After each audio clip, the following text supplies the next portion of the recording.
Hey everyone, how's it going? So today I wanted to make a quick video talking about resource optimization in Demacia Rising. Because the recent patch 26.5, they changed a lot of things. They added so many complex things. And also they increased the Academy and Marketplace levels from 1 to 3. So now there's a lot of misconception that you probably don't need Marketplaces or Academies. And they definitely give a lot of boosts. You don't have to use them. They are very expensive to use if you are going to level 3 with them, but they do give significant bonuses. So I want to go over some of the layouts that I've been working on. It took me forever to do so many calculations in Excel and just crunching numbers and making sure I can do. It's not the most optimized, because if you want to really fully optimize, then it's usually going to look like you have 12,000 lumber coming in and then only 1,000 stone coming in and only 500 metal coming in. Because if you really want to optimize, that would be lumber is like the highest number to get. But rather than just going so much deep into that, I just want to talk about some basics and then we'll go forward from there. So let's take any random building. Okay, we're going to talk about only level 4s for now. We won't talk about level 1, 2, 3. Same with the petricite mills. Level 3 is the maximum, so we'll talk about level 3 only. Lumber yards at level 4, we receive 150 lumber per ton, right? In Heartland, there's a research that gives you extra 25% bonus to lumber production. So it's technically best to use it in Heartlands. At the very start, they actually had a typo. It was written 50% when I recorded my original video, but later they corrected that mistake because the produce was actually only 25%. They just wrote 50%. But regardless, it's better to have them here, but not in every single case. If marketplaces are affecting it or academies are affecting it, we can have them outside. And because this is 150 and petricite is only 3, obviously theoretically if you just want the highest number, then just build all lumber yards, right? Because the petricites can never compete. But we need to go in a balanced way. So when next patch drops on 26.7, we need to have these resources: 30k, 25k, 12.5 and 250. So you only need 250. So you need to have these ratios in mind, and then you should set up your whole base, every single town, based off of these ratios. So it doesn't make sense to have 1 million of lumber and only 100 of petricite, because it will look really good to have that number, but you need to have these ratios. So that's what I was working on to make sure we are getting everything consistently up. So we said lumber, it gets 150. Same for forges, it gets 50 per ton. We can see one of the forge here. Okay, 50 metal per ton. Quarries get 100 stone per ton. And then there's farms. So farms are special because they just give us population. So we are getting 5 by default. And right now I did 36. In my original video, I only have 20 and I completed the whole chapter until 26.7 patch, everything by 20 population, because you technically don't need that many units as long as you just keep mobilizing them from one side to another wherever the fight occurs. In any case, we'll for the sake of everyone feeling peace of mind that they have enough population to control every single city and they can travel from one place to another and everything, I just went with 36 just to have a little bit more farm. And also in the next patch, I think there's going to be a little bit more difficulty. We will be needing population, so that's why. So having farms in Heartland is the best, because so this one's by default is giving 5, but because Heartland gets extra 1 food, so we want to have all the farms in Heartland. So instead of having 5, we are getting 6, which is good. And then there's another research we did in level 2, somewhere here, that gives us an extra farm whenever we place. The second farm also gets +1 food, or this one. It was very early in level 2 city. So whenever you build a second farm, you also get an additional food. So that's why we don't want to go more than 2 farms in any single Heartland place, because we are definitely getting 6 and 6 from here, but having a third one will only give us 5. And plus it's a dead unit. essentially dead building. It's not giving you anything else, any other production. So having 2 is max is good.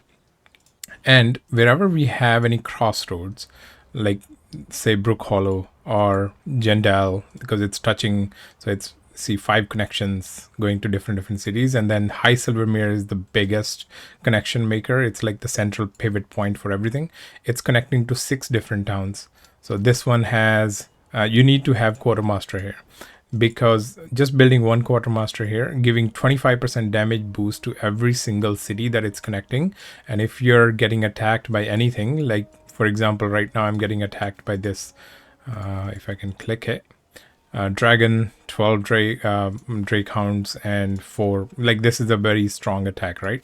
So if I don't have a Quartermaster here, this will become an iffy fight. Like you need to send very strong units for this, otherwise you might end up losing, right? And I don't like losing strong fights because you're getting valors from them. Valor is one of those things. I'll talk about valors as well. Like it's very important to have, because all your researches actually end up getting bottleneck because of valors. So having these pivotal locations, you want to have Quartermaster. So for now I have 3, one here, one in Jindal, and one in Brook Hollow. I don't want to build anywhere else. You could technically also build one in Great City, because then it's affecting Dawnhold as well as it's affecting Tilburn and High Silvermere, but it's already there. You could have it in Tilburn. Like there's so many different options to build, but these are the most optimal positions to place. So essentially, instead of 6 buildings, you should only think about 5 buildings, because you have to have Quartermaster there. And same with any other placement. Wherever you put farms, you shouldn't think about any other production buildings. So think of these as dead buildings, and then once you have these dead buildings, you should put more dead buildings there, so you don't want to affect them by marketplaces or academies, because they are not making any resource production. Now that we talked about this, going still in basics, every single town you should follow these roads. If they are connecting them, they are connected. Even if like up to here it's only getting one road and then it's dividing into 2, but these are still connected to High Silvermere because it still end up going to there. A lot of people are not realizing Dawnhold is connected to Great City. So if you put anything here or anything here, it is actually connected. Like I'm not putting any marketplace here, but if you do want to put marketplace here, it will actually affect Great City, or vice versa. If you put marketplace here, it will affect here. This is why when you travel from here to here, it's only 1 turn, as long as you did the sea research, because then everything is going by boat. Even if you don't connect and you don't research that sea, it's still connected cities, so you still get resource production. And easy way to prove is like petricite mill. We have that research that says any cities that's connected, this one here, urbanization, petricite mills can also be built to adjacent to the great city of Demacia, right? So you can build petricite here, or you can build it in Dawnhold or in High Silvermere. So I chose to build a lot of them here because it's a border unit, and I'm putting a lot of academies. I'm going way too deep. Okay, so we do want to build petricite mills here. Okay, so that's our basics covered. Now we want to talk about where to place marketplaces and where to place academies. So whenever you are thinking about marketplace, these are very expensive buildings to build, by the way. Like if you want to have level 3 marketplace, there's like 12.5 thousand lumber alone, like level 3, from going from level 2 to level 3. It costs nearly 20,000 resources, a little bit more, to build that one unit. It's like almost upgrading a whole town to level 5 if you really want to think about it in that measure. So putting marketplace shouldn't be something you just take it lightly. You should put it somewhere in the central position, like I have some here and here, and it should affect a lot of towns. But the break-even point is, if you ignore the cost of building marketplaces, the break-even point is as long as it's connecting 1, 2, 3. These are 3 production units here, and let's say there's 4 here, 7. As long as it's connecting to 3 more, that's it. As long as it's connecting to 10 units, then it's already cost effective. if you're not thinking about the cost part, like in terms of building another lumberyard or putting a marketplace, now you're already exceeding the production of putting another plant because it's 10%. So whenever you do 10%, obviously everybody knows this, like 10 times 10 is 100. So as soon as you put 10% building production and you build 10 units that's affected by it, you are already getting 100%.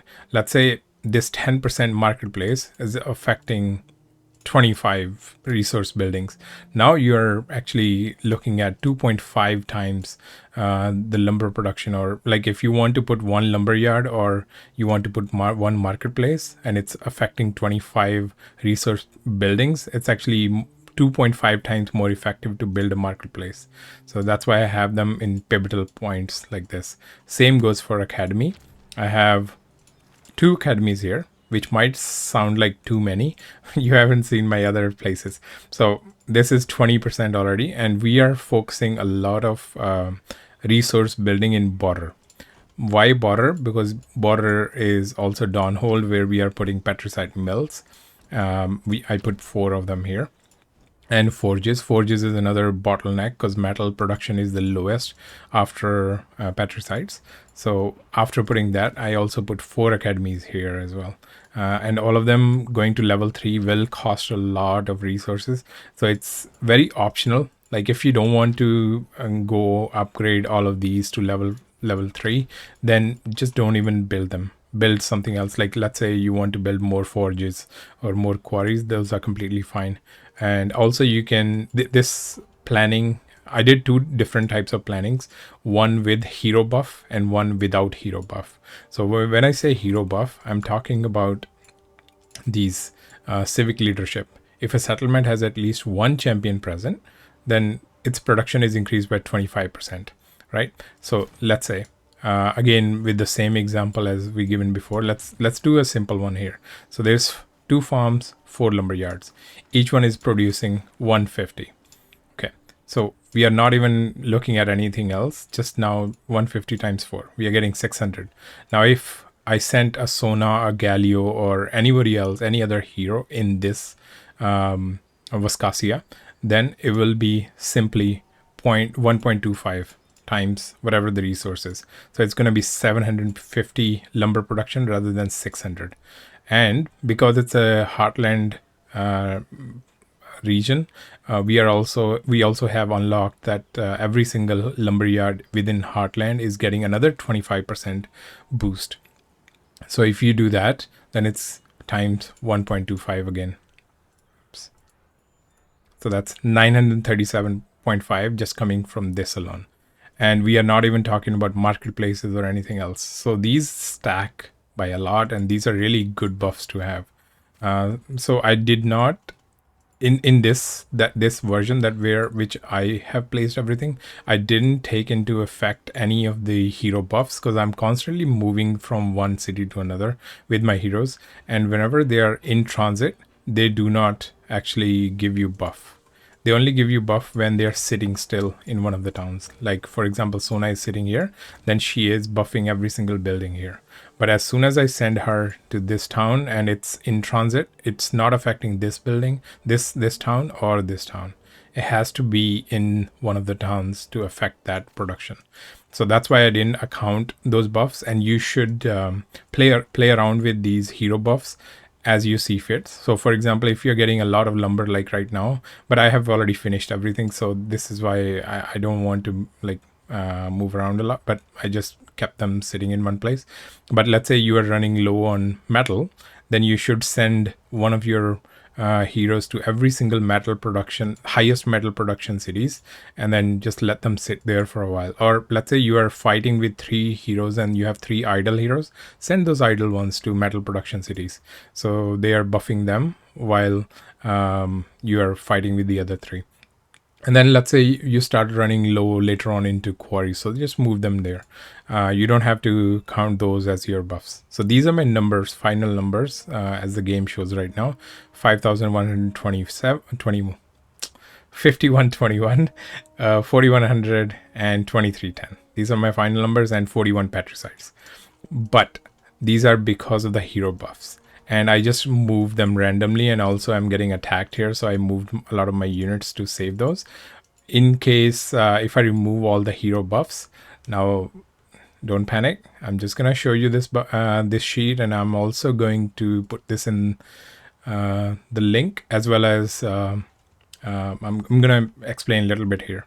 So this sheet is, I don't know if you can see the top, it says no heroes buff. So this one has no hero buffs, and in the final we should be making 50-32, which is very close to what I'm making in game, 51-21 I think in game, 39-30 and 1985 and 39.4, very close to unbuffed resource allocations. This number here in the back, it just shows in the game you can already see how many resources you need for one town to upgrade to level 5 in the next patch, right? 26.7, not the next patch, the patch after. And also in these you can see these numbers. So these are easy to upgrade, these are not that hard, but Great City has very high number of resources. But then there's some towns that's going to cost a lot, right? And then there's going to be more towns that's going to open up. Let's say it's going to go further up into this side, and we're going to have another 4 towns that's coming in. So what I did is I estimated all of the resources that's going to cost us to upgrade every single town that we have, which is 16 towns, and whatever the new towns are going to be, let's say 4 more towns. And I did rough estimation that it's going to take us 480,000 lumber, 400,000 stone, metal, and petricites, and it's going to take roughly about 100 tons to get all of those resources, and we'll be done with the next patch. So essentially 100 tons if you don't do any upgrades, which we should, because that's where most of our silver shields go to. Just 100 tons is 1,000 petricite, 1,000 silver shields. If you know, like every turn is a 10 silver shields, right? So in 1,000 silver shield, you should be able to get all of these resources in the next patch. But whenever we get a new patch, and whenever you have to unlock any of these resources, that's where the cost is. Every single one of these costs 500 to 700 silver shields. This is why we run out of silver shields very fast. Like right now I have everything unlocked. I can actually do 82 moves right now. That's really good, really significant. Like 82 moves on 820 shields is really good. But as soon as I unlock one of these, it's gonna minus 700, and I'll only have 12 moves left. That's why we are keep running out of silver shields. It's the unlocks. But I like to complete. I'm doing the completionist mode, so everything is unlocked, and this is why I'm farming silver shields. And I also mentioned those, you can do those on the phone. Okay, so going back to going back to the sheet. So this one is summary. You can see everything. If you go to the front, it's just mentioning what things we are looking at. Like let's say Heartland lumber bonus is 25%, and also some metrics here. Like I'm only talking about the maximum level that we have right now. In the next patch, you can edit these. Just make a copy of this sheet by going to File and Copy, duplicate in your own Google Sheets, and then you can just edit all the numbers, play around with the numbers. Base metal per turn is 50, and 100 in Quarry Lumberyard is 150, and then Heartland lumber bonus is 25% because of that research. If you haven't unlocked that, just put it to 0 here. And then we are getting 3 petricite per ton from the mills, and then there's Duran Workshop which gives us 1, and then Marketplace buff is 10% at level 3, and Academy is 10% at level 3. So because I didn't want any hero buffs, so I put it 0%. But I also made another sheet that does have this buff, and all of the town are actually based off of those. So wherever will get the most buffs, I organize those, and I also made a separate sheet. You can also look at that. I will put it in the description. So the border first forge, so I didn't mention that, but I think you guys already know by now. If you just highlight on mountain question mark anywhere on the top here, it shows the first quarry built will get 100% bonus to stone production. So let's say it's making 100 stone per ton right now, but because it's the first quarry made in mountain region, it's actually making 200 bonus, 200 in total. So 100 bonus, 100 plus 100, 200 per turn. But any other quarries after this, so for example, I have multiple here. This one is a border. So in border, you get 100% bonus to metals. So first forge is making 100 because it's getting the bonus. And then all the other forges, I'm picking all the ones. Yeah, so this one's a mountain again. So quarry. So this one's making 200. This one's only making 100 because it only gives to the first one. It doesn't give bonus to any other. So there's no point in building all quarries except for, aesthetic reason, looking good and everything. You should be maximizing where you're getting affected by and everything. Because I'm putting a lot of academies in border. So I'm actually putting every single type of building that I need resources for to balance these out in border units. So this is also looked at in this sheet. So the first one always gets a bonus, and then same with the quarry and same with the everything else. I did put that I want minimum of 4 farms, but I later on changed it, but that's completely fine. And these are the upgrade conditions that I put. But in the next one, I put a network. So Great City is connected to, so every town that it's connected to, like Tilburn here and High Silvermere and Dawnhold, then you put 111, everything else is 000. So in the future, when we have another town, you can edit this and then add another town and then put which town it's connected to and just add more connections. And then you can just keep going. And then you can keep building the layout in the next sheet. So in this sheet, it's like which type of town it is. Heartland, they get bonuses for farms and lumber and everything, and everything is here. And then why I wrote 5 slots, because I want to have a quartermaster or a barracks is already in Great City, so you cannot have a 6th slot, right? So this is why these are also mentioned here. If I have to have a quartermaster, I don't want this to be 6 buildings. So this is also doing a check in case you happen to put 2 in here by mistake. It's gonna right away say like, okay, you have something more than you needed. So you can just correct this.